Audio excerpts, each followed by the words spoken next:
پاکستان کی سرزمین پر دہشت گردوں کے خلاف ایک بڑی کارروائی انجام دی گئی ہے جس نے دشمنوں کے ہوش اڑا دیے ہیں۔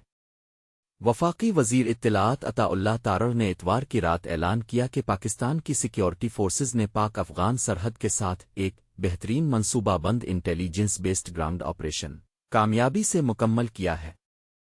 اس کارروائی میں فضائی حملے بھی شامل تھے جو جماعت الاحرار کے دہشت گردوں کے ٹھکانوں اور محفوظ پناگاہوں کو نشانہ بنانے کے لیے انتہائی حساب سے کیے گئے۔ اس پوری کارروائی میں کل 29 دہشت گرد ہلاک کیے گئے۔ وزیر اطلاعات نے بتایا کہ یہ آپریشن انٹیلیجنس کی بنیاد پر ترتیب دیا گیا تھا اور سیکیورٹی فورسز نے انتہائی مہارت اور پیشہ ورانہ صلاحیت کا مظاہرہ کیا۔ جماعت الاحرار ایک خطرناک دہشت گرد تنظیم ہے جو پاکستان میں متعدد خونریز حملوں کی ذمہ دار رہی ہے اور اس کے عناصر سرحد پار سے پاکستان کے اندر دہشت گردی کی کارروائیوں کو منظم کرتے رہے ہیں۔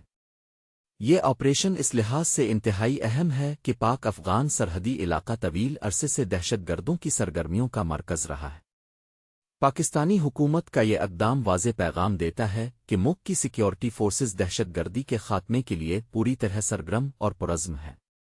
آنے والے دنوں میں اس خطے میں مزید آپریشنز کے امکانات کو رد نہیں کیا جا سکتا۔ ہم اب سے گزارش کرتے ہیں کہ اس اہم خبر کو شیئر کریں اور ہمارے چینل کو سبسکرائب کریں تاکہ ایسی تمام تازہ ترین خبریں آپ تک فوری پہنچتی رہیں۔